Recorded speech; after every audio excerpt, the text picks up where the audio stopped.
Every subject that you need to learn has a core idea. And once you've understood what that core idea is, then everything else that you learn adds to your expertise and makes sense because it fits into that overall big idea. Well, the big idea, the core idea in accelerated learning is that everyone has a personal learning style, a way of learning that suits them best. And once you've found the learning tools, strategies, if you like, that match that personal learning style, well, you'll be learning in ways that suit your particular brain. And because it's therefore more natural, it's more comfortable, and it's easier. And because it's easier, it's quicker. Hence the name accelerated learning. Well, this video will give you dozens of ideas to learn better and faster. Try them, pick the ones that suit you best, and you'll have a set of learning tools that's custom-made for your brain. But why would you want to become a faster learner? I think there are 5 reasons. First, knowledge is doubling every 2 or 3 years. There's more to read, there's more to know. What you know today, unfortunately, won't buy you success tomorrow. Secondly, the average person now leaving college can expect 5 careers in a lifetime. That's not jobs, that's careers. Thirdly, nobody today can guarantee their employment. But what you can do is you can guarantee your employability, which comes from constantly expanding your skills and simply learning faster than your competitors. Fourthly, we're in the era of mind power, not manpower. To earn more, you have to learn more. And fifthly, technology is the driving force today, and of course it's changing faster and faster. It's all summed up in one word: change. The constant upgrading of your skills, lifelong learning, is the minimum threshold to stay competitive today. And in such a fast-changing world, learning how to learn surely has to be the core skill, because what you learn can, in fact, will become out of date. How to learn, well, that's a skill for life. And that's incidentally why I really hope that you'll share the techniques on this video with your children. Let me spend a few moments talking about your brain, because that's, of course, what you learn with. 90% of what we now know about the human brain has been discovered in the last 20 years, and accelerated learning is based upon those important new discoveries. Accelerated learning, as you'll see, consciously starts with the big picture because that suits the faster, global, learning right side of the brain. But then it presents information logically to suit the more linear left side of the brain. Here's one of the most fascinating of the new discoveries. There's a middle part of the brain which is a key to your learning. This middle brain controls your emotions, your immune system, a lot of the long-term memory, and it acts rather like a filter. Now, information coming into your brain from your senses passes through this middle brain, but if you're under stress, well, that information may not get released properly to the top thinking brain. The final information you need on your brain is that the idea of a single fixed form of intelligence, which you can measure as an IQ, has, I'm pleased to say, been discredited.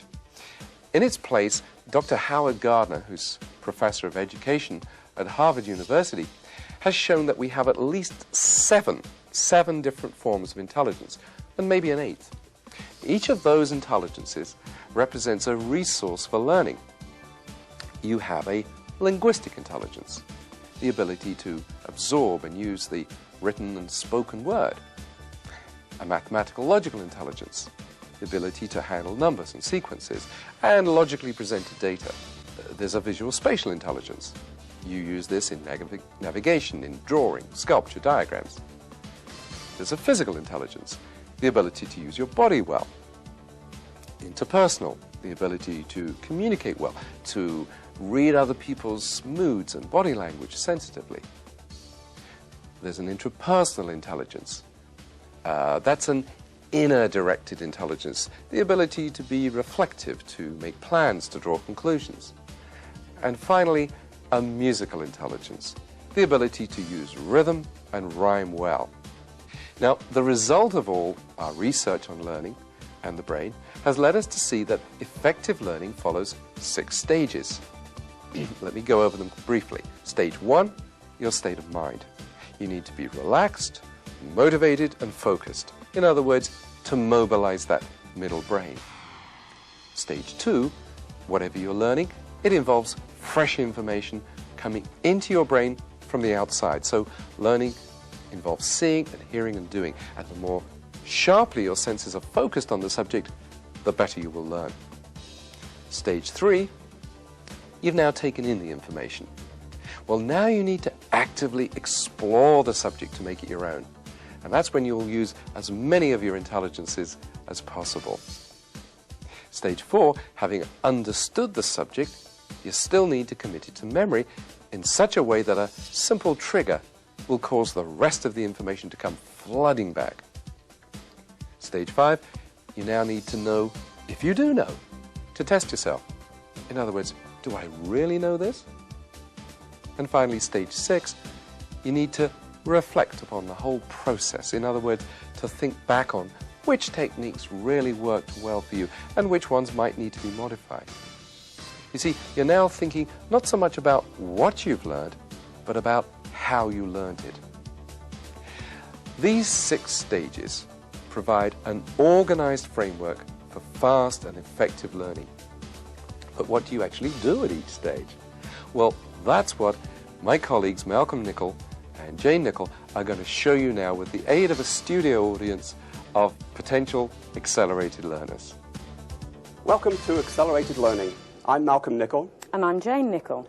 Before you begin to learn anything, you need to get in the right state of mind for learning. That means that you have to have a belief in your own inherent ability to learn anything and to have fun, to find learning an enjoyable and fruitful experience. You really have to have that unerring belief. Let me give you a few examples of what I mean. You think of some of the most famous, most intelligent, most creative people in the world. Think of Walt Disney, for instance. Would you believe he was actually fired by a newspaper editor for lack of creative ideas? Einstein couldn't speak until he was 4, couldn't read until he was 7. And Beethoven, he was actually told by a music teacher that he was hopeless as a composer. And we all know what happened to those people. What I'd like you to do now is think back to a time when you succeeded at something. It may be back in your childhood, it could have been in sport, it could have been in learning at school. Something, a time when you felt so proud and people congratulated you, you were a success. Bring back those feelings. What were people saying to you? What were you feeling? What were you seeing? How did it make you stand tall and proud? Those are the feelings of success that you need to start learning with. You can learn, you can be successful because you've been successful before. This will really help to get you in the right frame of mind. And it helps you to feel better because the mind actually affects the body. So as you think these positive thoughts about your successful time, you'll actually find that you're standing or sitting a little bit straighter and that you're feeling much more ready for what we're going to do. Now, from the beliefs that you have, you actually can start by breathing very, very carefully. Your brain is only 4% of your body weight, but it actually requires 20% of the oxygen. So when you start learning, it's very important that you clear your mind and take some deep breaths to clear away all the stress and strain of the day. And again, if we'd like to sort of just join in here now, just 5 or 10 cycles of breathing in and feeling the oxygen getting into your lungs so that it can get to the brain to help you get ready to learn. And you go, breathe in gently, hold it for a couple of seconds, and then out nice and gently. And again, in and you keep going, and as you're breathing out, you will feel the stress and the strain going. You will get your brain ready, nice and clear, and we should always employ this tactic before you start learning. It makes a break from what's been going on in the day, from all those things that buzz around in our heads. We're going to start learning now, so relaxed. This creates a very relaxed, focused frame of mind, which is the type of frame of mind you need to get on with learning and to do it in a very positive way. Why are you learning anything? You have to know that before you start. You have to decide what we like to call WII-FM. You tune into radio station WII-FM. What's in it for me? What's the ultimate reward? What's the ultimate payback from the learning experience? Let me give you a few examples. Let's say, for instance, you were trying to learn a foreign language. Why do you want to learn French? Is it because you want to go on vacation to Paris and be able to go into a beautiful sidewalk cafe and order dinner and make sure that the steak comes back cooked the way you really want it? Or maybe it's a business expansion and you have a client that you can do business with in Mexico City. He doesn't speak English. Imagine how much to your advantage it will be if you can speak Spanish. So you need to have a clear vision of achieving that goal and what you're going to get out of it. Imagine yourself there in that sidewalk cafe, having ordered an exquisite dinner, having conversed fluently with the waiter. Picture yourself there. Imagine how good you will feel, how exalted you will feel. Just feel that elation. And the same if it happens to be a business negotiation. You're actually down there, sitting around the negotiating table in the boardroom. You've clinched the deal, you've shaken hands, you've impressed your client with your knowledge of his language. What a great courtesy, what a great business advantage. Now, on the way to getting there, you need to set yourself some goals, and you need to do things one step at a time, because trying to learn a foreign language, for instance, seems like an immense task if you're sitting here today and you don't know a word of French or a word of Spanish. Try learning just 5 words a day. 5 words a day isn't very much, but over the course of an entire year, you could actually become very conversational in that particular language. Another important thing you can do for your motivation along the learning path is to actually reward yourself when you do achieve one of those goals. Pat yourself on the back. Give yourself a gold star. If you're going out to learn French and you achieve a certain level, take yourself out to a French dinner. Have a restaurant and practice your skills while you're there. Very, very important. Pat yourself on the back. We like to call it catch yourself doing it right. Another important thing is confidence, to build up your confidence levels. And I've talked already about learning a language, and it's a good example to continue with, because what you need to find at the beginning of any learning experience is what you already know. And you may not think you know any words of French or German or Spanish. You'll be amazed how much you do already know. One good tip for learning is to summarize what you've learned as you progress. So let me recap what stage 1 was about.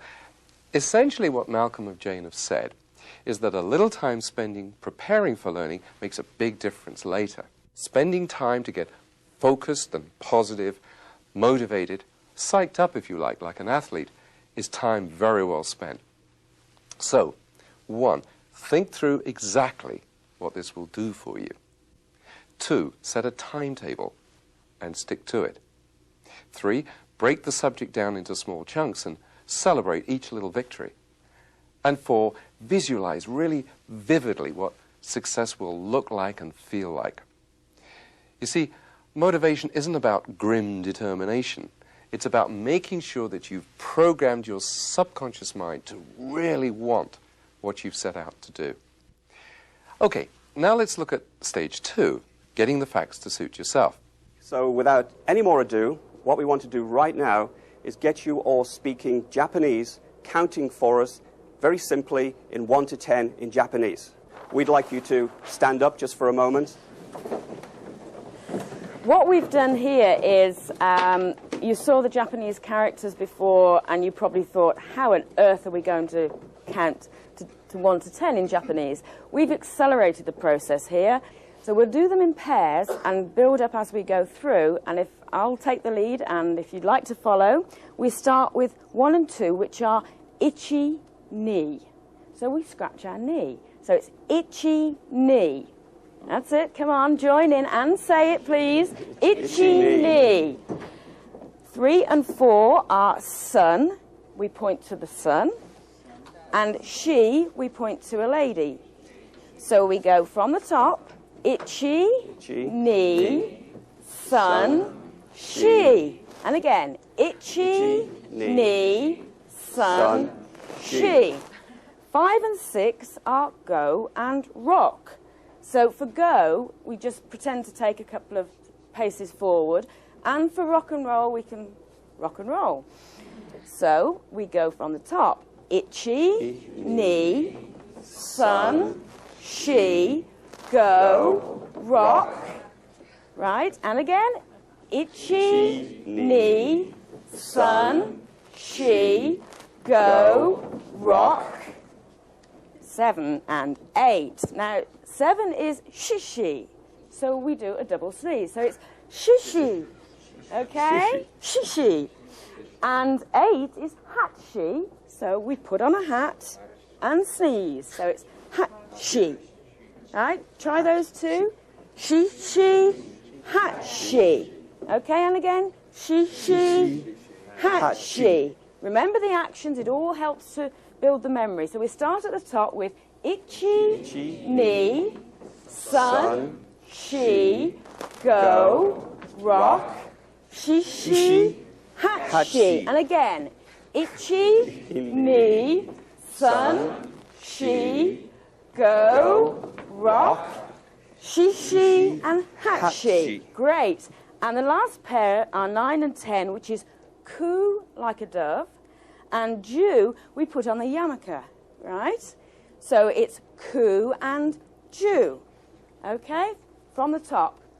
Itchy, knee, sun, she, go, rock, shishi, hatshi, coo, and ju.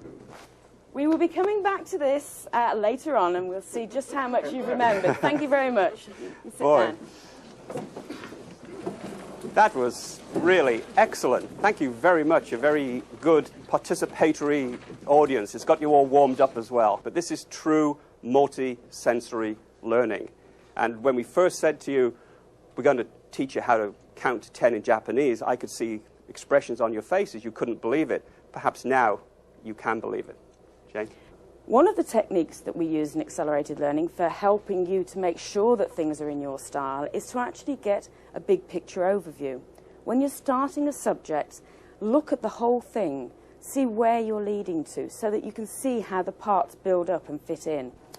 The next technique that we like to use is to actually break that big picture down into small steps, because again, just like goals in life, if you've got small steps along the way, you can reward yourself as you achieve them, you can calculate how you're progressing, you know you're moving towards your final destination.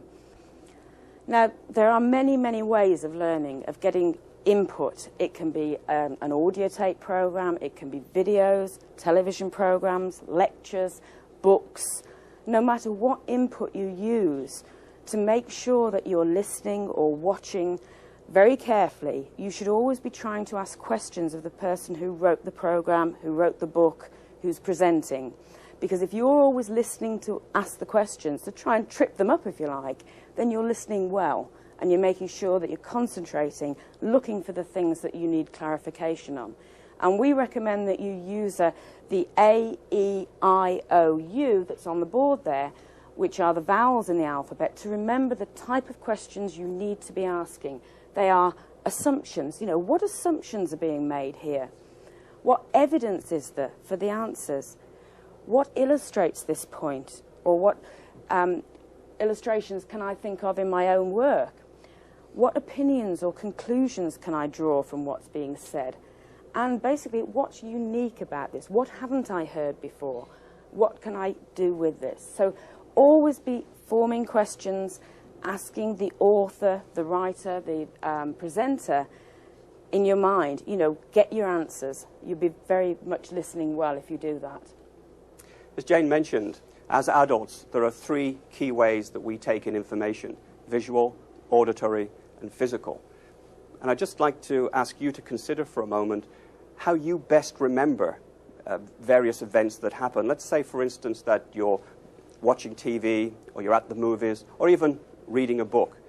Do you, A, best remember what you see? Do you remember the scenes? Do you remember what people look like? Or B, do you remember the dialogue? Do you remember what people have to say? Do you remember people's names? Do you remember the jokes? Or C, do you remember what happened? Do you remember how the characters felt? Do you remember how you felt watching them or reading about them? You are all unique individuals, and you all have preferences. And this is what multisensory learning is all about, is to help you recognize the ones that you have and to embrace the others as well for true multi-chance, multisensory learning. Jane? We've seen a lot of techniques so far and mentioned a lot of techniques that actually refer to each of the senses.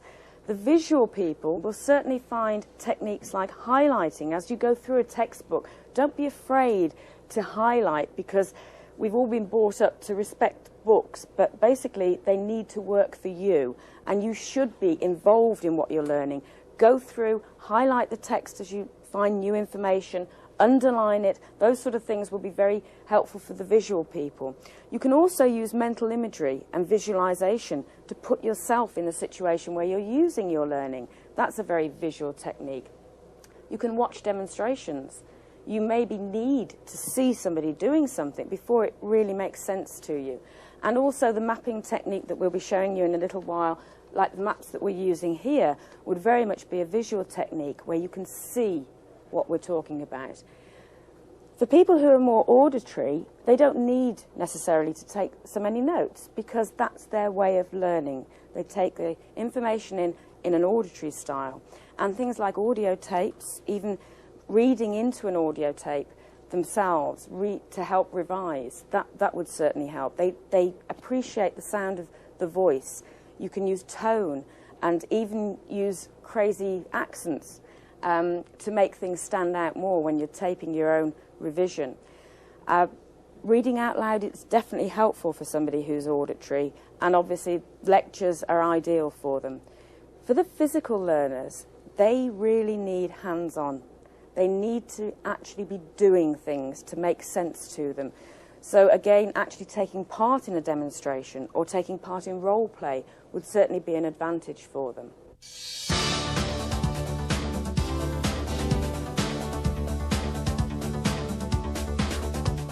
What we're going to do now is actually show you how to read through a textbook in a very powerful way, so that you can absorb information and comprehend information even while taking it in at a pretty fast rate. Jane? We're using the imaginary example of a 250-page book. You know, a lot of us get these books and we know we need to find the information, but in this day and age, it's where do you find the time to actually wade through, learn it, and get anything useful out of it. So we're going to look at, say, a 250-page book that's divided into 10 chapters. Now, using techniques that we've already spoken about in this stage of learning, we first of all get a big picture overview. And to do that, we look at the chapter heads, we look at the title and the author, we look at the chapter heads, we look at the index, so that we've got a general idea of what the whole book is about. We spend about 5 or 10 minutes just doing that. We then preview the first chapter. We spend about 3 minutes really going through, reading any subheadings and looking to see what information is in there. And basically at this point, you stop after the first chapter and you say, have I found anything of use? Because my time's precious. You know, if I haven't found anything in an overview and a preview, then am I going to find anything in the other 9 chapters? So you actually make a conscious decision there of whether the book is useful to you and it's going to add to your knowledge. You don't have time to waste on things that are only what you already know. So you spend about 3 minutes a chapter if you've decided that the rest of the book is going to be useful for you. You can then sketch out in note form what you already know about each of the chapters, about the subject. That, again, about 3 minutes a chapter, 30 minutes for the book.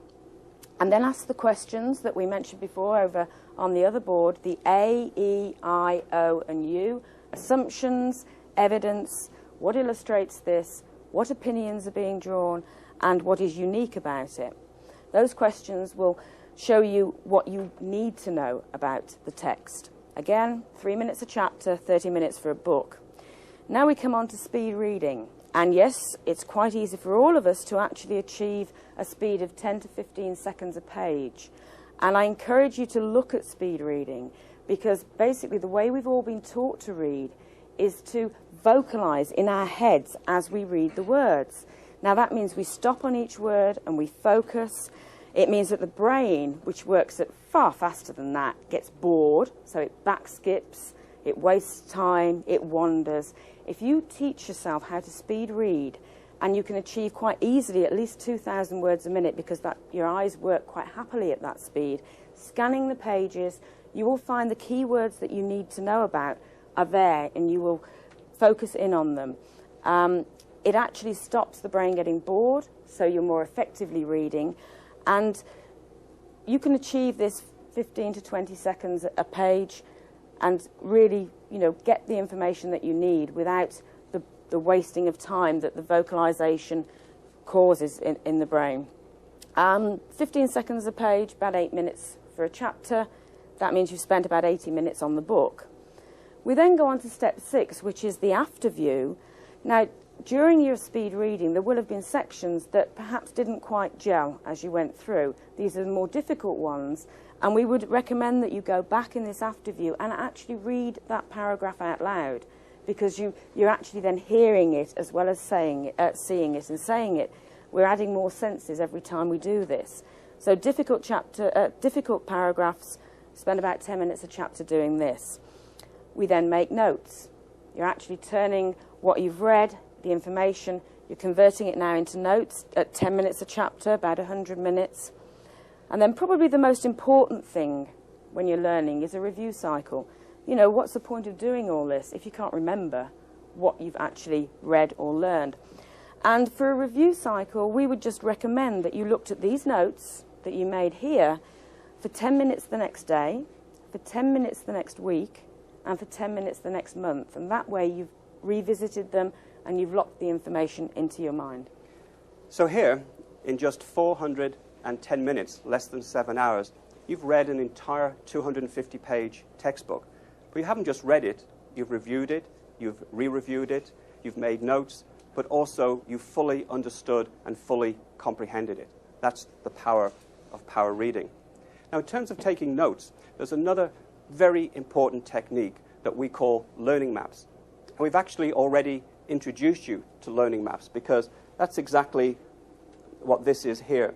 It's a unique way of making information much more memorable. And we do have in the studio audience today somebody who has effectively used a learning map in his work relationships. I'd like to ask Jerry Cohen to come up and share with us his experiences. Welcome, Jerry. Certainly. Hi. How you doing? Would you please tell us, first of all, what your occupation is, what do you do? Yes, I'm a global account manager for Hewlett-Packard Components Group. Mm-hmm. And how have you embraced the whole idea of learning maps? Well, I've used learning maps for different things. I found it very useful for presentations. Mm-hmm. For instance, I have in front of me a presentation that I did a period of time ago, and it was a region review. So I centralized the talk about the region review, mm-hmm. and I had different portions that came off, that radiated off it, and I talked about each thing in turn. And the incredibly powerful thing that I learned about this is that after reviewing it and going through it, I can actually create a picture of this in my mind, mm-hmm. and I can therefore go to a section and see it in my mind, what all the things I'm going to talk about, what all the key elements are, mm-hmm. and the order I'm going to talk about it in. Right. And I see you've used different colors as well. So how important was that? The different colors aren't really essential, but they do help to distinguish it a little bit better. Mm-hmm. And how do you find this kind of learning, keeping notes, is different from the old-fashioned linear methods, I guess? Yes. In the beginning, I really didn't see what, just by reading about it, I really didn't see what the difference was. Mm-hmm. When I actually started using it, I found that it made a tremendous difference. Mm-hmm. I found that I can visualize the sequence of events. When I made notes, I could then put another note right in the exact spot. If you did it in a linear fashion, there's no room for adding it. Everything is in a sequence of what you went through, but not necessarily in an organized way. And this is a very important point, because for learning to become truly memorable, you actually have to implement it and put it into effect. And this is something that you've now shared with other people? Yes, in fact, I've given these techniques to people in my group, and they've used them. Some of them are in the audience there, Great. and they've used them and different things as well. Okay. Thank you very much, Jerry. Okay, We appreciate it. Okay. So there you see what learning maps are all about and how they can actually be applied into the workplace very, very effectively. It's a true way of learning, using all of our senses for learning. So how do we actually build a learning map? Basically, we find out what the core idea is, and we put that in the centre. So we build up from a core, and each subject will have a branch. And on a learning map, maybe the first branch is, you know, what are we going to record? We're going to record ideas. So we just put a little branch for ideas. You don't record great long reams of words. You're actually recording ideas. And the ideas will be recorded in just maybe keywords. So that one word will trigger the memories and you'll remember everything else. Now, you might actually record in pictures if you're a good artist. If your brain thinks that way, you might well start drawing your, you know, whatever it is you're talking about. I've got a nice little house there. Or it could be you're drawing symbols where you've got big arrows going from one thing to another, where it loops and joins up information, things that aren't even possible on linear maps without really getting completely lost. You might then have another section which says, well, what can we use them for? Jerry's used them for presentations. Anything that you have to write notes for. So it could be for meetings, to actually record ideas from meetings. Brainstorming is another wonderful way, because you can go back to add information later as it crops up, and yes, it's related to that, or it's related to something else. Colour is very important. The visual memory is very, very strong.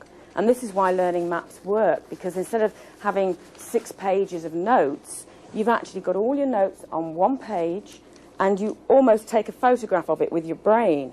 And if you're trying to learn from it, and you're redrawing a map, your brain will be looking for what's missing. So you might have, on the original one, had 3 legs, and you think, you know, that part of the subject I've completely lost. That's where I need to do some more work, because your brain is in tune with this sort of learning. A brain cell is very much like this. You know, you've got a centre and you've got all the connections coming out from it. So we make it as memorable as possible, and we use a lot of colour. Colour can be used to relate different parts of the information, so that you can track that the same ideas are in the same colour. It can be used, as I said, to actually relate things. So, you know, you have these, the colour is important, and we want to colour the keywords maybe.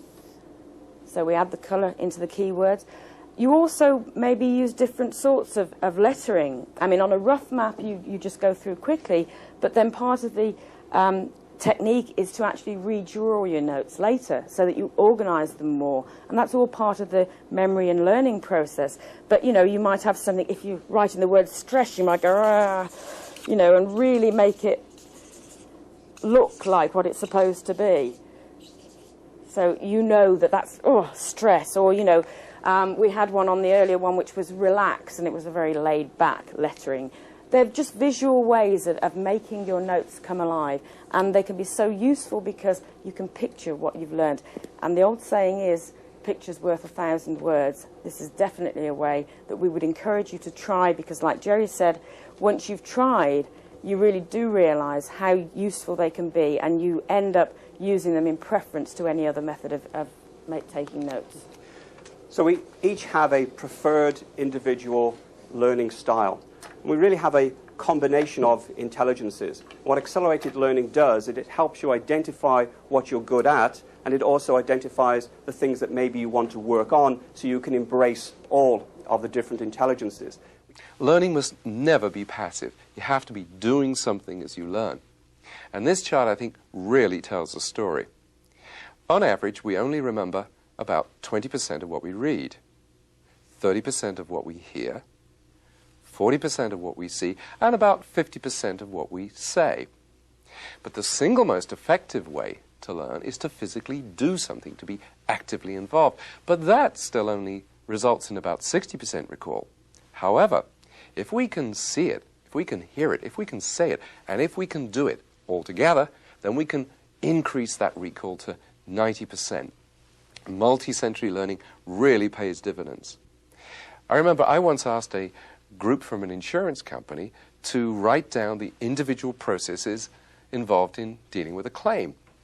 Each person held up one of the processes in front of him, and then they all positioned themselves in the correct sequence at the front of the room. It was a very powerful learning experience that they never forgot. And speaking of powerful learning experiences, what are you doing right now as an active learner? Are you making a learning map? Will you stop the video and think through what would work best for you? That's what we mean by active participation. Knowing about a subject and really understanding it are two different things. Well, if you've done a good job at stage 2, you'll certainly know about your subject. But will you really understand it? Converting data into understanding is the job of stage 3. We're going to look now at the traits, if you like, of the 7 intelligences. And we all have a different profile of them. We all have all 7, but we just use them in a way that is unique to us. So when I pose some questions, by all means, you will be able to answer yes to more than one, because we don't just rely on one intelligence. And the first one we're looking at is the linguistic intelligence. Now, are there people here who enjoy verbal arguments or crosswords, things like that? Those are the linguistic talents, and they would certainly be using things like asking questions or rephrasing what they're learning in their own words. That would be a way of actually employing this linguistic talent. Now, for people who like figures and accounting and science, and maybe calculating the betting odds, that is a display of the mathematical intelligence, mathematical and logical. And the sort of techniques that we can use to help us use that would be to rate and categorize what we're learning, to put them into numbered lists so that we can use this affinity we have with our mathematical, logical intelligence. A lot of people enjoy actually things like dressmaking or building models. That is using their visual spatial intelligence. And again, as far as a learning tool, we can use this by using visualization, and actually the mind mapping that we looked at in the last stage would be very, very useful to bring out this visual spatial intelligence. And then there's a group of people who definitely need to get hands-on, the people who are good at sports, for whom physical activities are the way that they transfer their learning into being. And they're the sort of people who would definitely need to be involved in actually learning, in experiments, in demonstrations, really working through and getting their hands into what they're actually learning about. Are there any people here today who are good at music? You play the piano, play the guitar. And many other of you are also good at music. You have a good sense of rhythm. You can recognize a tune. You're musically talented as well. And what you should do is you should have pleasant music playing in the background when you're learning. Or you should turn things that you've learned into jingles or rhymes to help you remember them more effectively. Are there people here today who are good at note-taking? And you like to keep notes of everything that you do. And you also like to sit down and think and reflect and analyze what you're doing. You would have an intrapersonal intelligence. So you should make sure that in any learning situation, you allow for quiet time so that you can afterwards sit down, work out what went well, what could have gone better, and so how you can apply it in the future. Are there people here who like working in teams? You like working with other people? Maybe you like helping other people or teaching other people. You would have an interpersonal intelligence. So you should make sure that the learning experiences for you is something that you do with other people. So you can share and compare notes with other people, and you will be much more effective in the learning process. So as we've mentioned before, the whole idea of having a fixed IQ, an intelligent quotient, has gone, been thrown away, because there really are now at least 7, maybe even 8 different kinds of intelligence, and we all have a combination of each of those intelligences. So in the old days, what we like to call old-fashioned learning really was principled on the two intelligences, linguistic and logical mathematical. It really just gave you a one-hit, a single chance of learning. But today, we're talking about a multiple chance of learning by exposing to you the benefits of learning using all of these different intelligences. There's a lot of talk these days that every company must become a learning organization.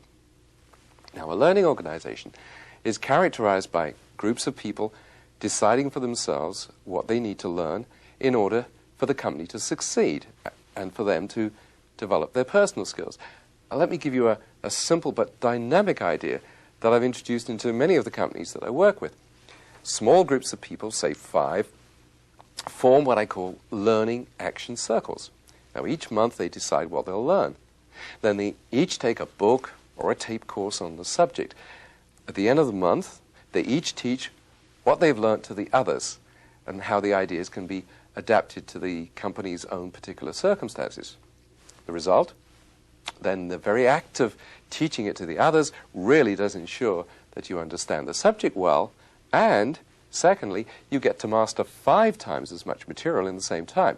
Now, that really is accelerated learning. I'm sure you could use the same idea in your own organization.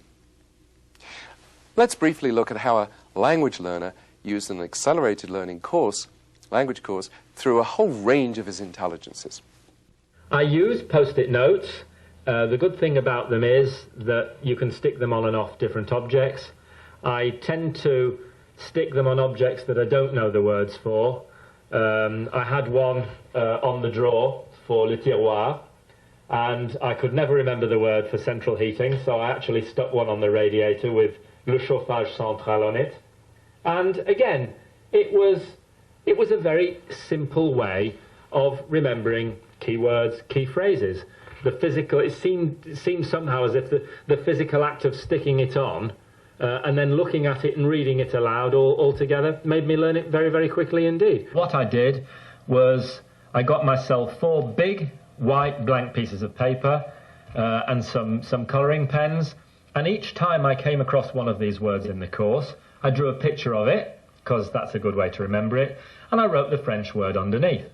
And as time progressed, I filled the posters more and more, until now all 4 of them are complete.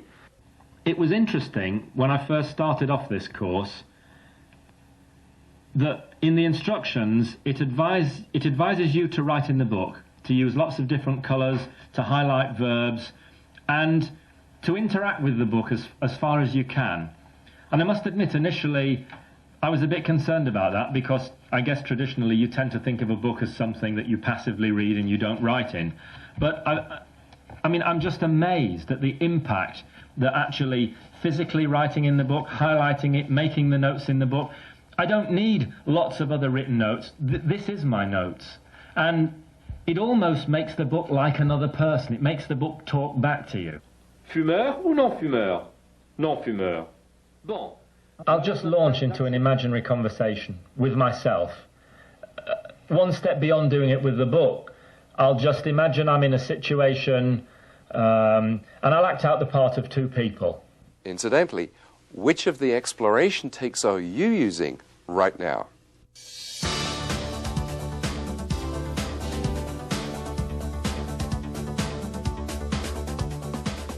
Let's now turn to stage 4.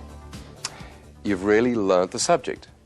But how do you make sure that you remember it all long term? Let's look at some excellent memory strategies. We're now looking at stage 4 of the learning process, which is memorising the key facts. And basically, stage 2, which was getting the facts in the right way to suit you, and then stage 3, spending time exploring it with these 7 or 8 intelligences so that you truly understand what you're learning, is all a waste of time, quite honestly, unless at stage 4 you can actually remember and recall when you actually need to use that information. Now, we all have excellent memories, believe it or not. Let me just test you for a moment. Imagine that you're in the kitchen of your home. Can you see it? Can you see everything that's there? You know where the oven is situated. You know where the refrigerator is situated. You could probably see the color of it, whether it's black or green or that ugly yellow that they have sometimes. You can see where the coffee machine is. Maybe for you, thinking of what your kitchen is like conjures up a smell of the coffee that's brewing in the morning. But you can each picture in your own mind's eye exactly the layout of your own kitchens. You've seen it, you remembered it. The important thing that we need to do is take in the information and transfer short-term memory into long-term memory so that then you can trigger it and you have it something you can use forevermore. Jane? One of the fundamental things in memory is, it may sound crazy, but the first thing you have to do is actually decide you're going to remember. Make a conscious effort and say, yes, I'm going to remember this.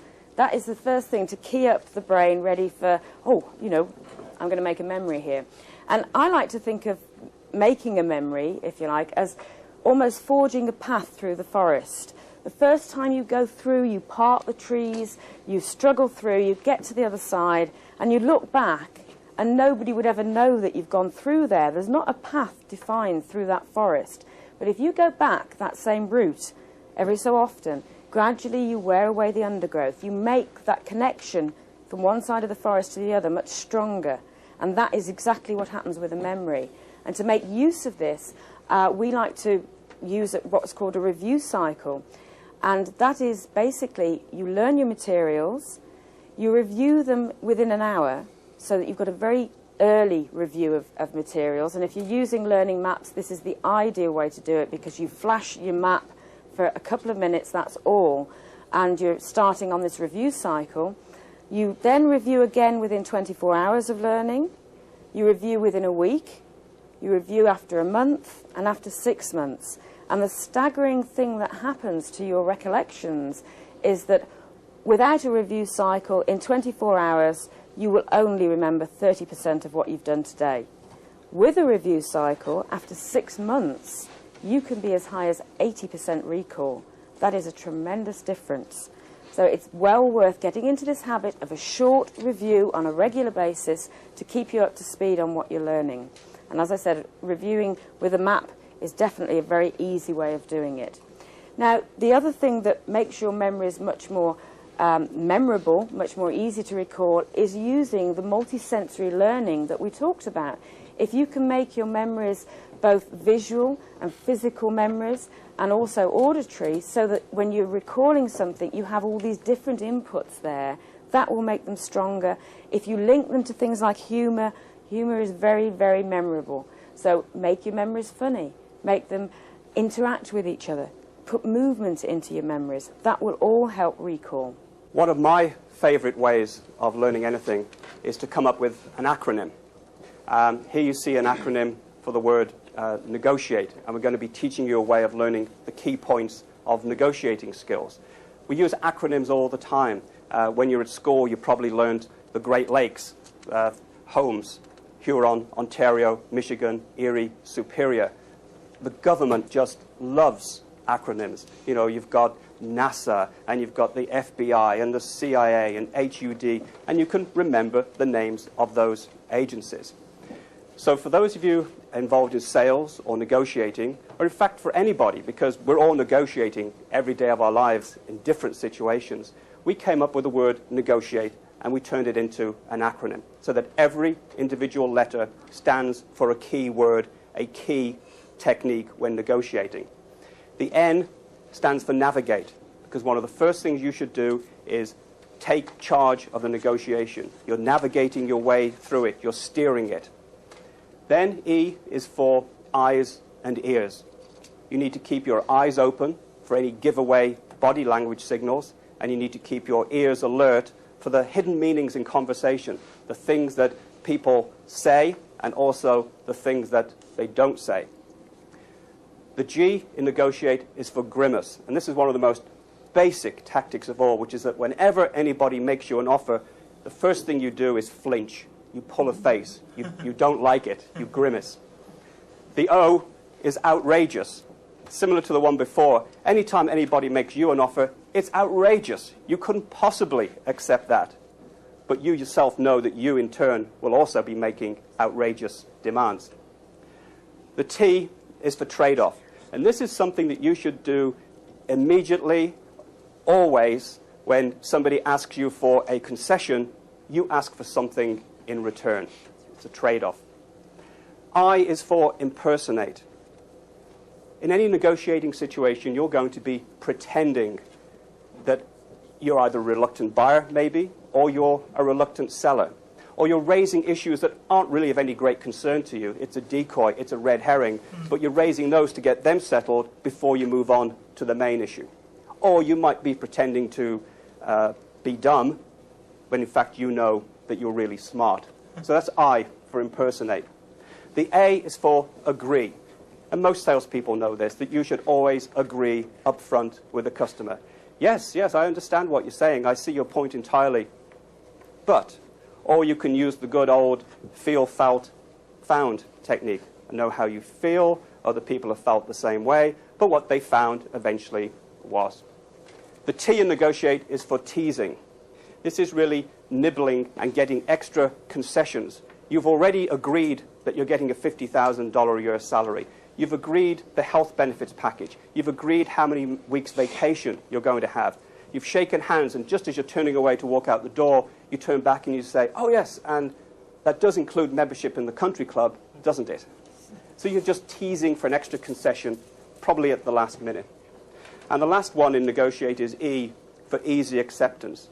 Because after you've got everything that you want in the negotiation, you want it to be a win-win. You want the other person to be happy.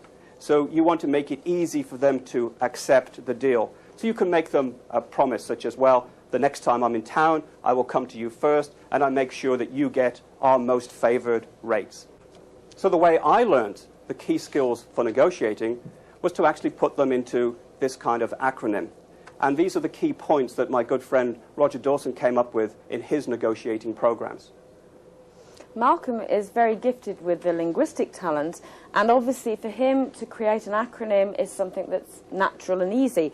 For people who maybe aren't quite so good with words, what they would probably do is use their mathematical talent and just literally number the points as they came across them, and then they would be able to say, there are 9 key areas that I have to remember. And obviously, as you work through them, if you can only get to 8, you know you're missing one. The same sort of principle, but using more of a mathematical approach than the linguistic one. Another way of actually committing what you're learning to memory and helping you revise things is to create flashcards. And again, we've used the negotiate acronym. And basically, if you're stuck in a traffic jam and you've got them with you, you can pick them up. And what does the N stand for? And on the back, we've got the key points. Steer the negotiation in the right direction, lay down the initial criteria. And you can go through them so that you can gradually learn and test yourself on the different stages. So there's another technique that's very, very useful. Basically, to round up this section on memory, one of the key things is to understand that when we're asleep and our eyes are offline, the brain carries on working and sifts through the information that we've been taking in all day long. So actually sleeping on it is a very important memory technique. And we've all experienced, you go to bed and you're trying to remember something and you really can't amongst everything else that's gone on. And next morning you wake up and you think, oh, there it is, it just popped out. The brain has been working while you're asleep, filing all the bits of information in the right categories. And, with some of these memory techniques that we've introduced here and reminded you of, you certainly will find that overnight your memories will get put in the right places so that you can recall them when you need them. Now let me add one excellent memory technique to the ones you've already seen, and it rejoices in the title of memory flashing. Essentially what you do is that you take your notes, your memory map, if that's what you've done, you study it, and then you put it on one side, and you recreate that memory map or those notes from memory. Now, of course, when you then compare the original with the new set of notes, there's probably going to initially to be a difference. But if you do that process second time, third time even, until the new notes and the original are identical, then you really will have learnt that information cold.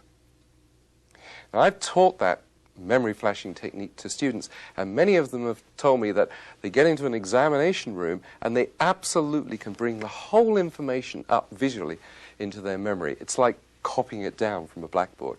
It's a very good learning strategy.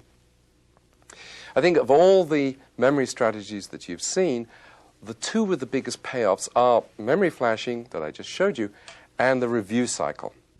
And that review cycle is absolutely critical because research shows that the typical person normally forgets 70% of what they've learnt within 24 hours, and yet by using that quick review cycle, you can achieve an 80% recall after 6 months. Now, that's a huge difference.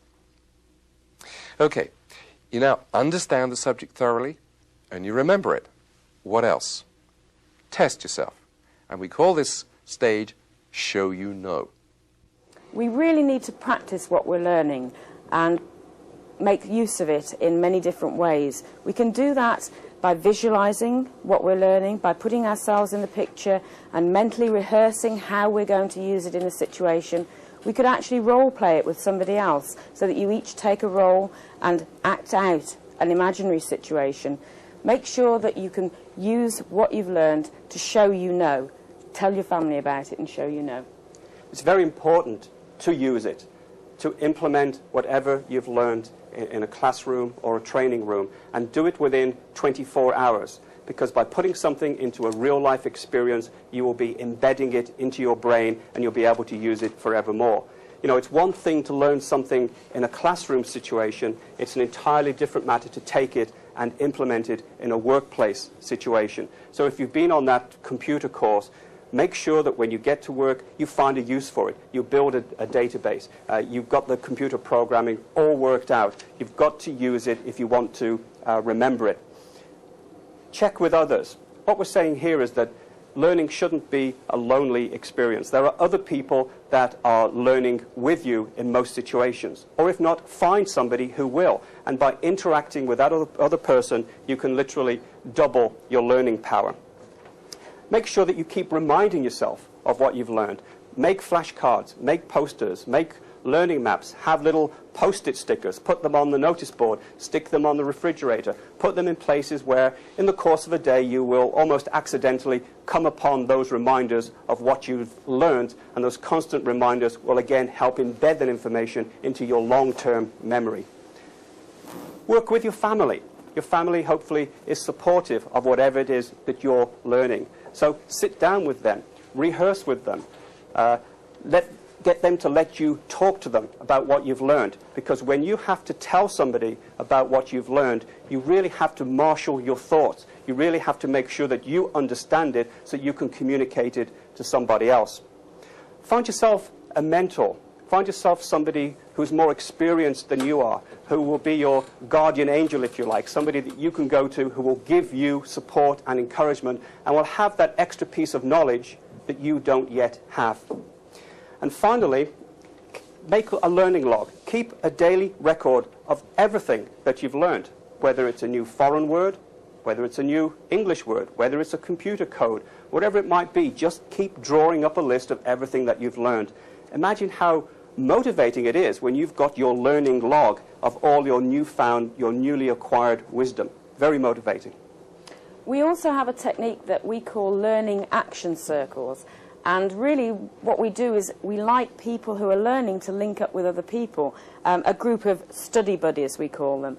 Because when you join with other people and you share the learning, you learn from each other, you help the other person learn, you also introduce them to maybe a different way of learning because your techniques might not be their techniques.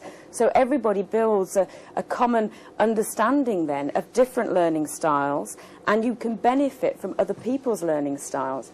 Stage 6, and an important part of the learning process, is reviewing what you've learned, taking time out to sit back and reflect on what you've learned so that you can have that information to use forever.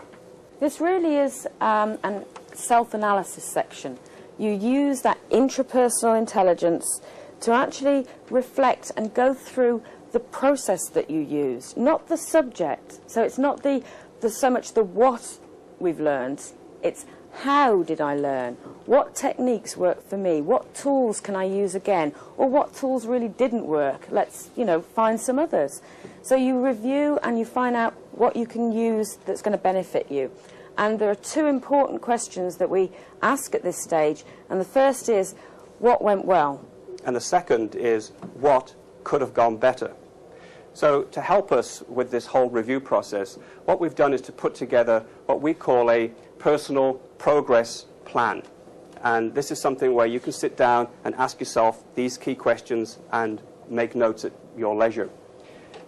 The most important things I learned are, you should prioritize the important things from any learning session. Secondly, as a result, I will do this or use these following ideas. So you haven't just learned something, you know how it's going to impact upon you in the real life situation. The third one is, I can expect this initial difficulty, but I will overcome it by this action. This is actually addressing the fact that you realise that, it's not going to be plain sailing all the way through, and that there may be little stops and stumbles along the way, but you're prepared for them. The next one is, I will check on my progress. I will know when I've succeeded. So we go back to earlier today when we spoke about rewarding yourself.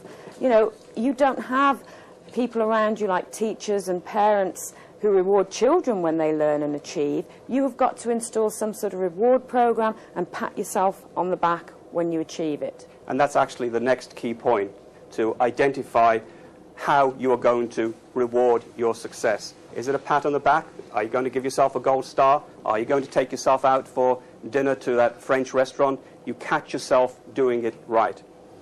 You also need to identify, I need to learn more about this. Yes, you've learned a lot and you've made major leaps forward, but there's bound to be more information on any subject. That's your next learning point. And lastly, I will ask this person or these people to help. You find that mentor who can give you that helping hand, that person who can be your support and encouragement. Jane? There are three keys to success, not just in learning, but success in life.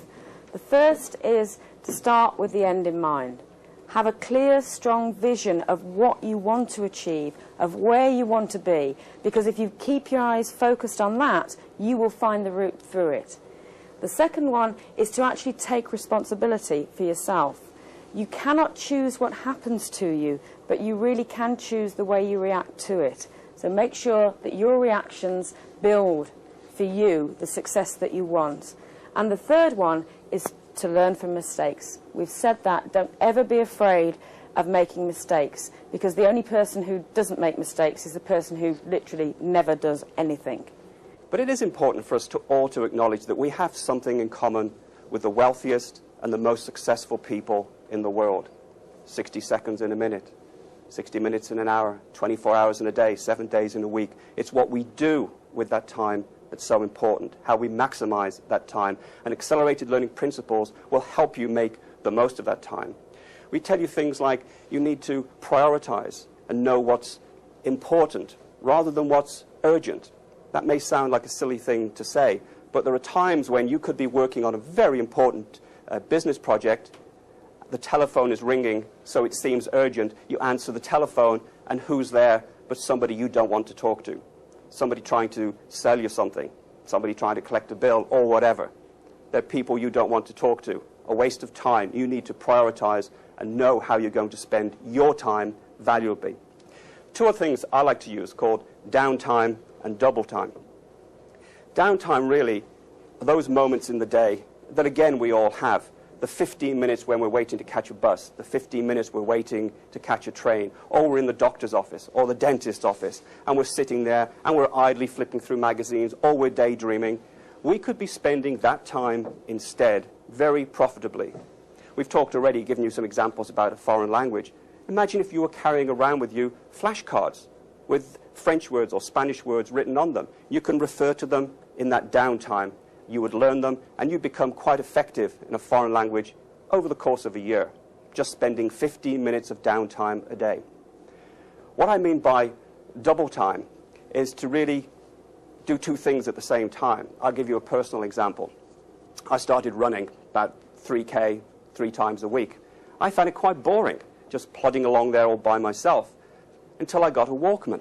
I invested in a Walkman. I invested in audio tapes from people such as Brian Tracy, Dennis Waitley, Roger Dawson. And so while I'm out there running, I'm not just being entertained, I'm gathering information. I'm improving my mind at the same time as I'm improving my body. Very important for us to make the most use of our time. And continuing on that theme, we'd really like to encourage you to push your personal comfort zone. Really try something new. You'll have discovered today your personal learning preferences, and you may be the kind of person who likes to sit down and quietly think through a problem and not be bothered by other people. But you might be amazed at the benefits you will accrue from sitting down with a group and trying to have an interpersonal learning experience. Some people don't like the thought of goal setting or visualizing success. I would encourage those people, the ones that are most reluctant to try something, to give it a try and to push your personal comfort level. We are living in a world of incredible accelerated change. The amount of information that we're asked to absorb on a daily basis is absolutely phenomenal, even compared to just a few years ago. And that's where accelerated learning is so important. Accelerated learning can help you learn anything easier, faster, better, more efficiently than ever before, if you will put it to use. We've given you some techniques today, we've given you some tactics, we've really shared some of the initial concepts of accelerated learning. But it's not going to do anybody any good at all unless you're willing to put it into practice. And we would encourage you to go away today and do that. Thank you very much indeed. Thank you. Okay, you've been through a really comprehensive learning experience now. You got into a relaxed, motivated, focused state of mind. You've actually turned the information into visual or auditory or a physical form, or indeed, ideally, a combination of all 3 forms. You've explored the subject thoroughly through a combination of your intelligences. You've memorized some key words to trigger your recall at any time in the future. And you've tested yourself. What more could you possibly do? Well, just one more thing. Take just a moment to think through not what you learned, but how you learned it. This brief last stage of review enables you to become a better and better learner and in total control of the process of your own learning and indeed development.